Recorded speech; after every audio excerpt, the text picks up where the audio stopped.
지난 시간에 우리들은 유대인들이 가진 그릇된 선민의식이 낳은 피해에 대해서 묵상한 바가 있습니다. 우리 개신교와 이 유대교가 같은 길을 함께 갈 수 없는 분명한 이유가 구원에 대한 접근 방법이 전혀 다르다라는 것을 살펴본 바가 있죠. 스데반은 계속 이어서 거침없이 그의 연설을 이어가고 있습니다. 오늘 등장하는 대목은 모세가 어떻게 이스라엘의 역사 전면에 등장하게 되었는지와 함께 모세로 대표되는 율법이 이스라엘에 어떻게 받아들여졌는지를 말씀하고 계신 장면입니다. 또 본문 32절에 보면 모세에게 하나님이 당신 스스로를 등장시키셔서 알리고 계십니다. 그런데 모세가 하나님을 만난 이 시점이 어떠한 상황에 처한 때였느냐면 애굽 왕실에서 도망을 나와서 광야에서 40년간 양을 치던 그런 시절이었습니다. 그 시기 동안에 모세는 미디안 사람의 딸 십보라라는 여인과 혼인을 하기도 했고 그 둘 사이에서는 게르솜이라는 아들이 출생하기도 했었습니다. 이제 애굽 왕실의 왕세자 출신이었다라는 그의 과거는 점점 잊혀져 갔습니다. 그가 가졌던 능력과 지혜도 모두 다 무심한 세월과 광야의 흙먼지 속에서 다 날아가 버린 것입니다. 모세는 그저 평범한 80세의 시골 노인이 되어서 더 이상 이제 어떤 일을 시작하기에는 연로한 나이에 그런 노인이 되어 있던 시점이었습니다.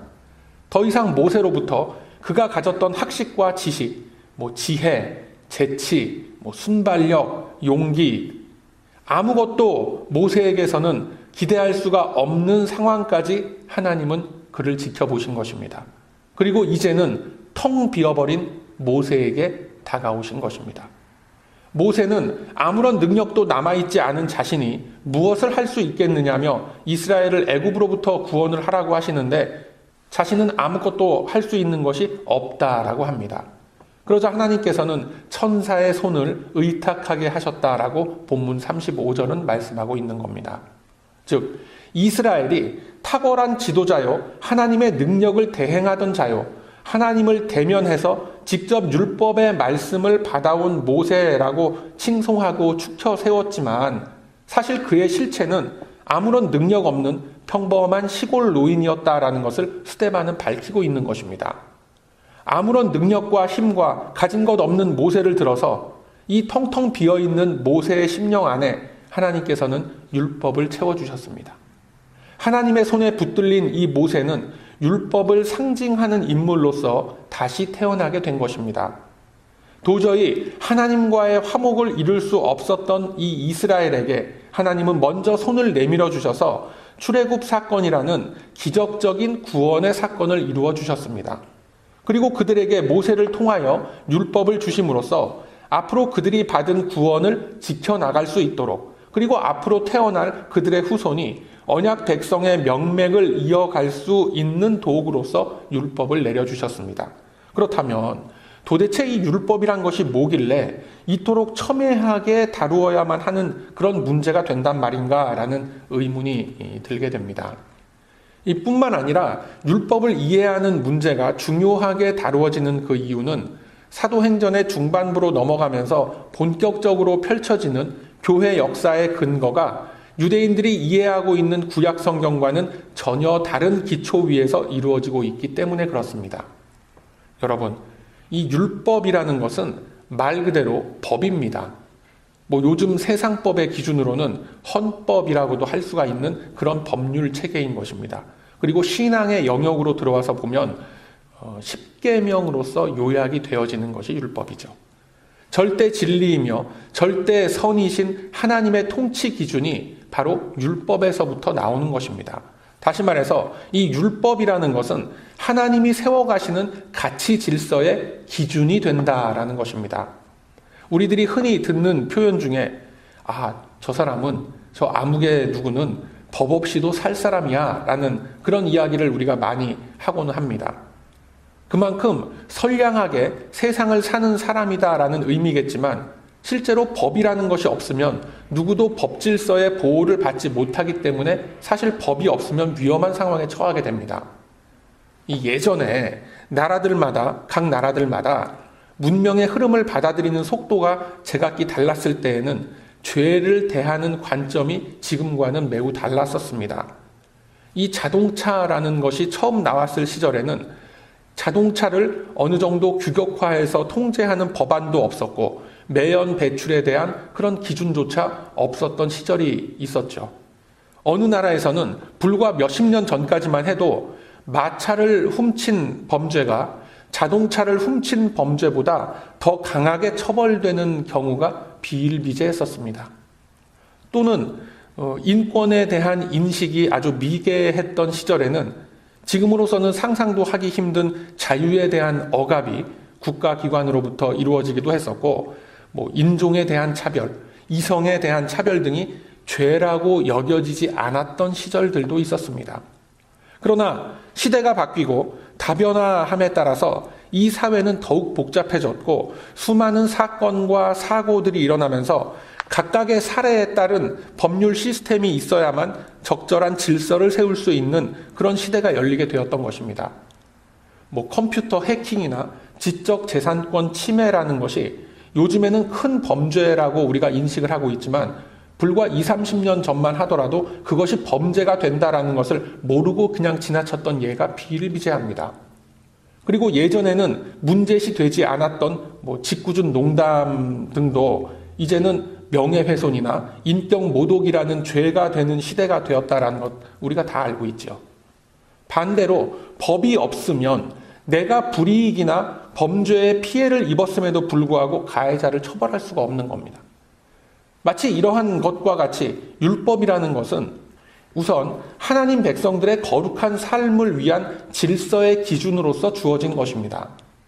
로마서 7장 7절 이하에 보면 하나님의 백성에 대한 율법의 구체적 의미를 소상하게 밝히고 있습니다. 말씀하시기를 율법이 죄가 아니라 율법으로 인하여 죄가 죄인 줄 깨닫게 되었다라고 했습니다.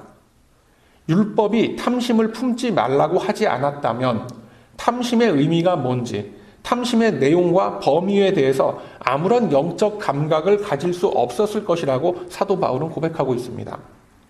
즉 율법이 이스라엘에게 주어짐으로 인해서 비로소 하나님 가치 질서에 의해서 죄가 무엇인지, 어떤 길로 우리가 향해야 하는지 이런 삶의 규범들이 나타나게 된 겁니다.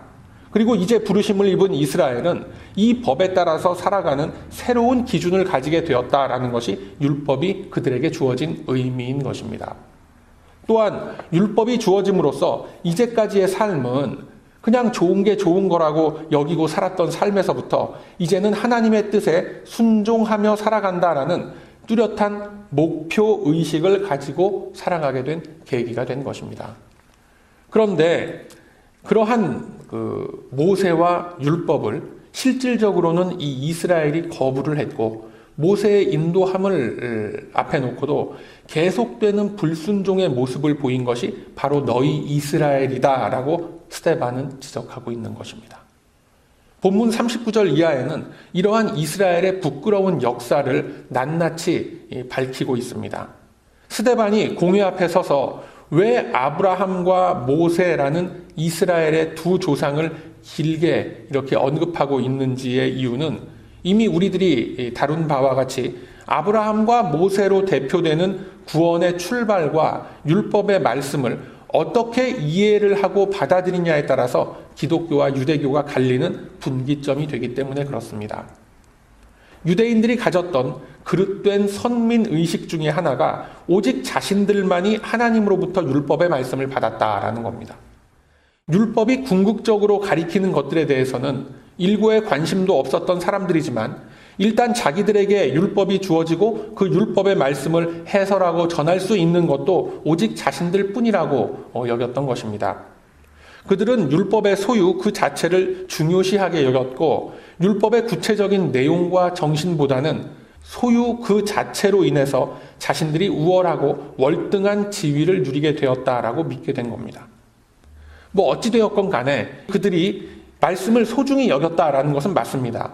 신명기 6장 6절 이하의 말씀 보면 오늘날 내가 너에게 명하는 이 말씀을 너는 마음에 새기고 내 자녀에게 부지런히 가르치며 집에 앉았을 때든지 길에 행할 때든지 누웠을 때든지 일어날 때든지 이 말씀을 강론할 것이며 너는 또 그것을 너의 손목에 매어 기호를 삼을 것이고 너의 미간에 붙여서 표를 삼고 또 너의 집 문설주와 바깥문에 기록할지니라 라고 말씀하셨습니다.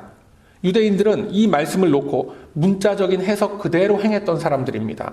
실제로 토라의 말씀을 거의 암송하다시피 했고 그때 당시는 종이가 없던 시절이었습니다만 종이를 대용할 수 있는 여러 가지 재료를 사용해서 손목과 머리에 감고 다니기도 했었습니다. 대문과 문설주에 써놓는 것은 말할 것도 없었죠. 그런데 가장 중요한 것, 마음에 새기고 삶 속에서 그 말씀대로 살아가는 것에는 완벽하게 실패한 사람들입니다. 많은 이들이 흔히 오해하는 것이 눈에는 눈, 이에는 이라고 율법의 규정들을 아주 무시무시하게 여기고 있는데 이것은 성경을 단편적으로 이해하거나 율법의 정신을 모르기 때문에 생기는 오해입니다. 하나님은 그렇게 잔인하게 당신의 백성들을 다루어 가시질 않습니다. 원시 시대에 이 공동체 생활을 잡아가기 위해서 다른 이들에게 절대 피해를 주지 말라라는 말씀의 연장선상에서 경고로서 주어진 말씀인 것입니다. 이러한 눈에는 눈, 이에는 이라는 것을 동해보상법이라고 합니다. 이러한 동해보상법을 예수님은 어떻게 표현을 하셨느냐면 오른뺨을 맞거든 왼뺨도 내어주고 속옷을 원하는 자에게 겉옷도 벗어주고 억지로 오리를 가자고 하는 자에게 십리길도 같이 가라라고 하셨습니다. 이것이 바로 율법의 정신이며 완성된 율법의 모습이다라는 것을 여러분 꼭 기억하시길 바랍니다. 유대인들은 철저하게 율법을 소유하는 것에는 탁월한 능력과 순종함을 보였지만 실제로 그 말씀이 가리키는 신앙의 방향, 하나님을 경외하는 삶을 살아간다라는 믿음의 본질을 파고 들어가는 것에는 눈을 감았고 귀를 막았던 것입니다. 단지 율법의 말씀을 소유하고 있다라는 것 하나만으로 자기들의 사명과 역할을 충분히 해내고 있다라고 여긴 것입니다. 즉 율법의 말씀을 소유하고 있다라는 것이 그들에게 있어서는 어떤 믿음직한 부적책을 하나 품 안에 가지고 있는 것과 하등 다를 바가 없었던 겁니다. 현대를 살아가는 우리들은 이미 이스라엘의 실패한 역사를 다 보고 있기 때문에 이처럼 불순종과 불신앙으로 일관한 이스라엘의 조상들을 참 안타깝게 바라보곤 합니다. 그렇지만 당시 현실을 살아가는 그들에게 있어서 자신들에게 일어난 엄청난 변화와 기적의 체험들을 놓고서 제대로 여호와 하나님을 향하는 신앙의 도구로서 그 율법을 삼아낸다라는 것은 참으로 힘들었던 일입니다. 그리고 사실상 이러한 인간의 모습은 시대와 공간을 초월해서 현 시대를 살아가는 우리들에게도 고스란히 나타나는 모습이기도 합니다. 많은 분들이 성경의 역사를 접하면서 하나님께서 시시각각으로 이스라엘에게 그 모습을 보여주시고 음성을 들려주셨다라고 알고 있지만 실제 현실은 그렇지 않았습니다. 모세의 예만 우리가 보더라도 그가 태어나서 자기도 모르던 사이에 애굽의 공주에게 발견이 되고 애굽의 왕실에서 자라나게 된 그 40년의 세월 속에서 그는 하나님을 의식하며 살았던 인물이 아니었습니다. 그러나 하나님이 모세를 붙들고 계셨던 겁니다. 모세가 처음 하나님을 의식했던 나이는 그가 인생의 희망을 다 내려놓고 광야의 양치기 노인으로 살아가던 80세 때였습니다. 애굽의 왕자 자리에서 쫓겨난 후에 40년을 광야에서 살아가고 있는데 모세가 어떤 생각을 하며 살았겠습니까? 자기 인생을 비관하고 또는 한탄도 하면서 그렇게 시간을 흘려보냈을 것입니다. 그의 아들 게르솜이라는 이름이 이러한 모세의 속마음을 담고 있는 겁니다.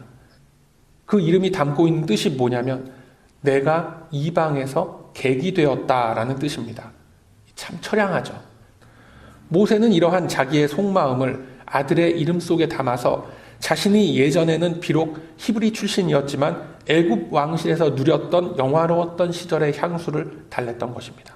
언젠가는 다시 그 자리로 돌아가야지라는 그런 바람이 인간 모세에게 왜 없었겠습니까? 그러나 하나님은 40년 동안을 침묵하셨던 겁니다. 그 40년을 광야에서 하루하루 양을 치면서 그 처가살이 하면서 버텨낸 그 모세에게 하나님은 그의 나이 무려 80세에 찾아오신 것입니다.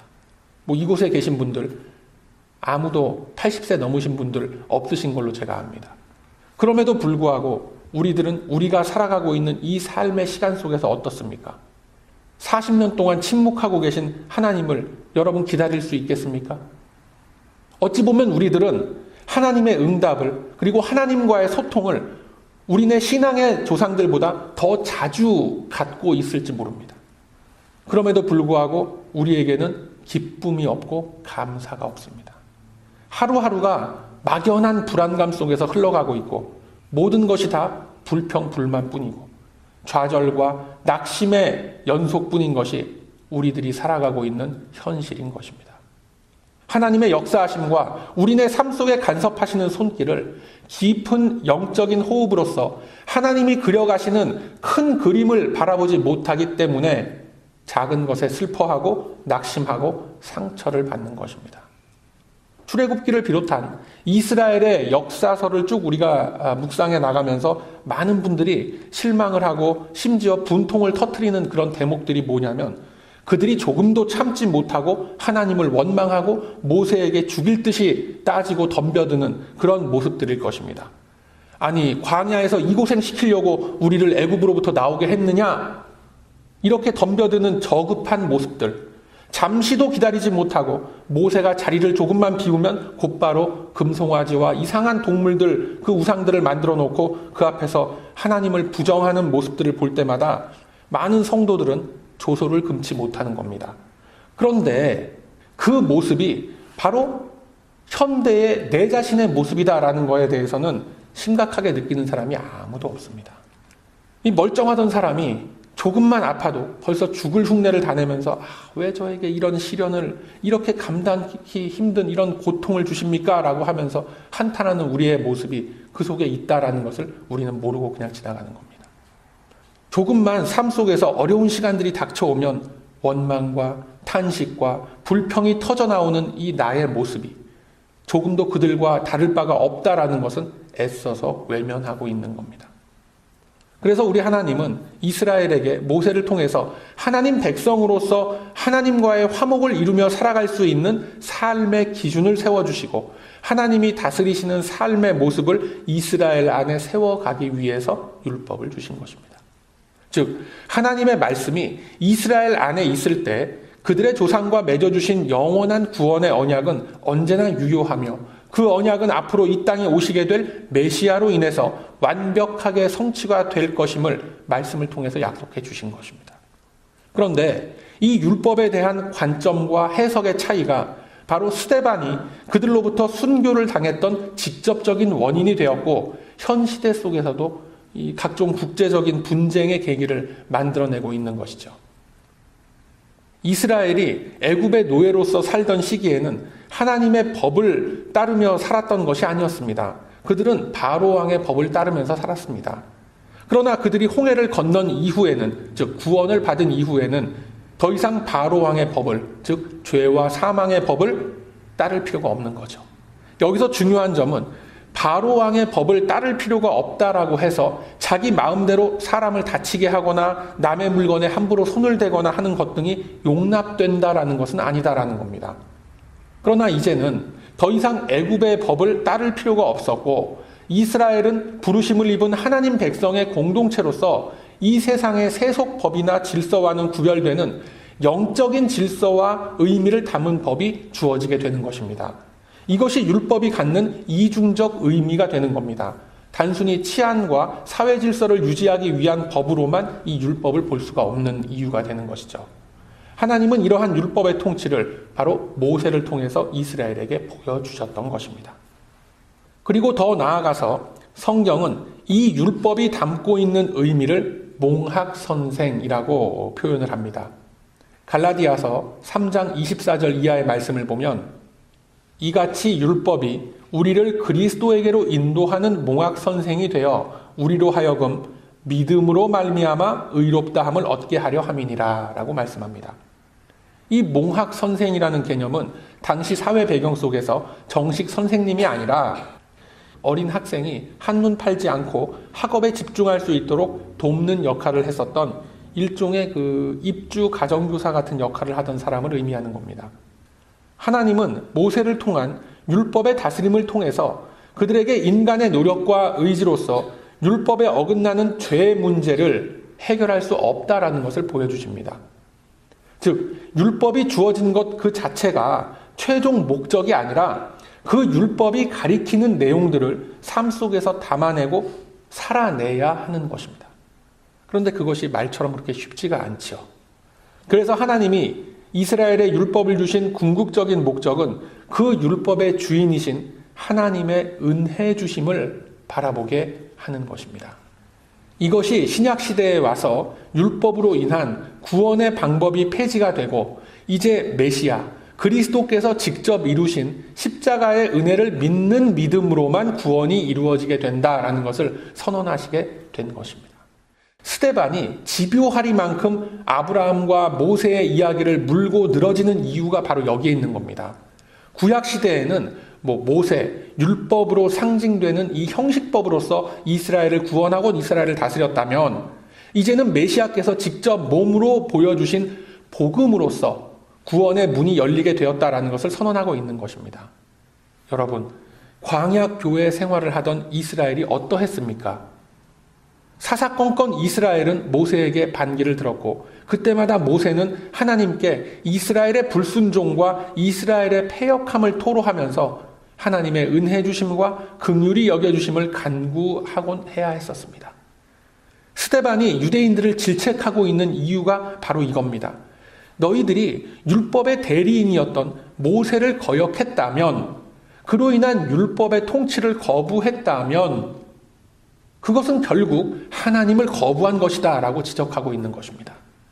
모세를 통해서 주어진 가장 기초적인 법질서마저 무시하고 지키지 않던 유대인들이라면 결국 그 율법이 가리키는 예수 그리스도를 믿지 않고 있는 것이며 이것은 그를 보내신 하늘 아버지를 믿지 않는 것이다 라는 말씀을 하고 있는 겁니다. 다시 말해서 하나님께서 당신의 백성들에게 스스로의 모습을 드러내시면서 이스라엘을 제사장의 나라로 삼아주시기 위해서 택해 주셨습니다. 그런데 천하 만국을 향해서 하나님을 전해야 할 이스라엘이 가장 기초적인 가치 질서인 율법을 거부했는데 더 이상 그들에게서 무엇을 더 바랄 수 있단 말인가 라는 것이 바로 오늘 본문에서 스데반이 폭로하는 유대인들의 영적 실상이었던 것입니다. 이러한 말을 들은 유대인들이 어땠을 것 같습니까? 당연히 들고 일어나게 되죠.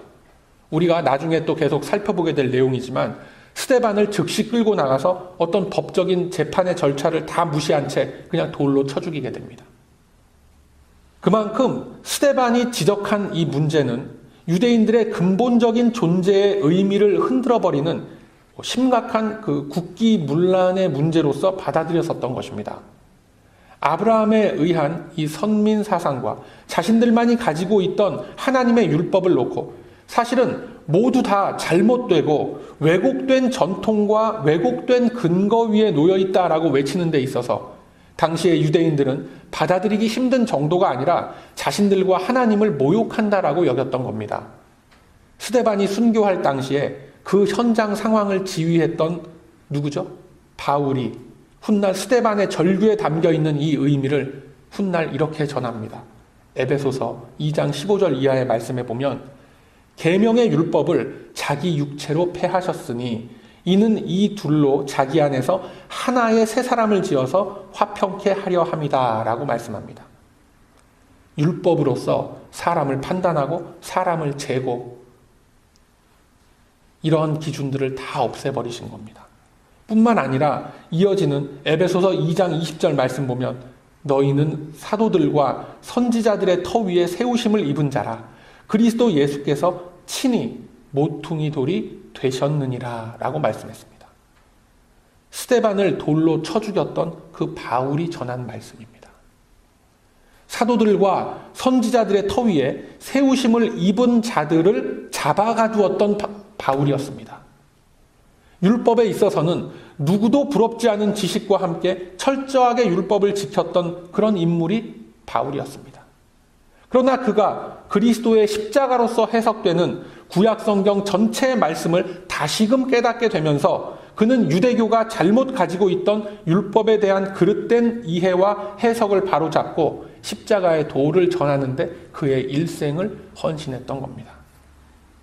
사랑하는 우리 베다니 가족 여러분, 하나님은 택하신 당신의 백성들에게, 저와 여러분에게 은혜를 베푸셔서 믿음을 갖게 하시고 말씀 안에서 하나님을 예배하고 삶으로써 주님께 영광 돌리는 우리 인생 여정 속에 우리 모두를 다 세워주신 것입니다. 우리는 그 누구도 율법을 완벽하게 지킬 수 있는 능력도 또 의지도 없음을 인정합니다. 그러나 이처럼 연약한 우리들을 이미 아시고 그리스도께서 친히 화목제물이 되셔서 저와 여러분이 죄로 인하여 매달려야 했었을 그 십자가를 그리스도께서 친히 탕감해 주셨다라는 것. 이 사실이 바로 복음인 것입니다. 그 죄악의 문제들을 탕감받은 우리는 이제 어디로 갑니까? 어디로 갑니까, 여러분? 하늘나라로 가요? 그러기에는 시간이 아주 많이 남아있죠. 우리가 어디로 갑니까? 다시금 율법 앞에 세워지는 겁니다. 그러나 이제는 그 율법이 우리들을 정죄하고 심판하는 율법이 아니라 우리들을 하나님의 선한 길로 인도하는 친절한 게시판의 역할, 아주 성능이 우수한 알람 시계와 같은 역할을 하는 겁니다. 여러분, 우리들은 하나님의 말씀을 묵상하며 그 말씀의 인도대로 따르며 살아간다라고 하면서도 사실은 이 하나님의 말씀을 너무나 모르거나 추상적인 도덕률로만 여기곤 합니다. 성경은 결코 어렵거나 이해하지 못할 복잡한 철학책이나 도덕책이 아닙니다. 나의 주인이신 하나님께서 나와 소통하고 싶으시고 나를 향한 그분의 사랑과 오래 참으심과 긍휼히 여기심의 마음을 우리가 인식할 수 있는 이 언어의 기호 체계로서 기록하신 하나님의 음성인 것입니다. 주님은 결코 우리들을 작은 범죄함이나 우리가 가진 연약한 이 불신앙의 모습들로 인해서 신경질을 내고 그냥 내던져 버리시는 그런 변덕스러운 분이 아니십니다. 그분이 우리들에게 원하시는 것은 냉철하고 철저한 율법의 준수가 아닙니다. 비록 때로는 연약함으로 인해서 주저앉아 있을 수도 있고 때로는 좌절의 마음이 들어서 낙심할 수도 있는 우리들이지만 그 속에서도 주님의 인도하심과 최후 승리를 믿고 의지하면서 주 앞에서 떠나지 않고 있는 우리의 마음의 중심을 하나님은 원하고 계신 것입니다. 5대양 6대주를 돌면서 복음을 전하라라는 이 연약한 심령들이 감당할 수도 없는 무거운 의무를 주고 지키지 못하면 벌 주는 그런 무지막지한 분이 아닙니다. 우리 각자가 처한 처지와 인생의 환경 속에서 하나님을 붙들고 의지하면서 믿음을 지키고 이 말씀의 가르침대로 신앙의 인격을 다듬어가며 살기로 다짐하고 몸부림치는 이 작은 심령들 속에 우리 주님은 예비하신 은혜를 베풀어 주실 것입니다. 우리 모두는 그리스도의 몸을 이룬 지체들입니다. 우리들 각자에게 주어진 이 삶의 현장 속에서 하나님의 계명에 따라서 살아가는 것, 이것이 율법을 소유하고 지키며 살아가는 우리 성도들의 당연한 모습인 것입니다. 성령께서는 우리 각자의 처지와 환경과 상황에 따라서 그리고 믿음의 분량과 그 그릇에 따라서 다양한 은혜를 주시고 그 속에서 모든 선한 뜻이 합쳐져서 주님의 형상을 드러내도록 하시는 겁니다. 이것이 율법의 실체이신 예수 그리스도를 허락하신 하나님의 뜻임을 꼭 기억하시길 바랍니다. 그분께서 완성하신 율법의 실체인 그 사랑과 희생의 마음으로 성실하게 주님을 섬겨 나아가시길 바랍니다. 이것이 바로 유대인들이 놓치고 있었고 지금 현 시대까지도 여전히 놓치고 있는 율법의 실체이자 율법이 가진 의미임을 꼭 기억하시길 바랍니다. 그러므로 이제는 율법을 소유함으로써 그치는 것이 아니라 율법의 완성을 이루신 예수 그리스도의 형상을 따르고 나타내는 그 삶 속에서 오직 하나님의 선한 일꾼으로 쓰임을 받으시는 저와 여러분의 복된 인생길이 다 되시길 이 아침에 주님의 이름으로 축원드립니다. 아멘.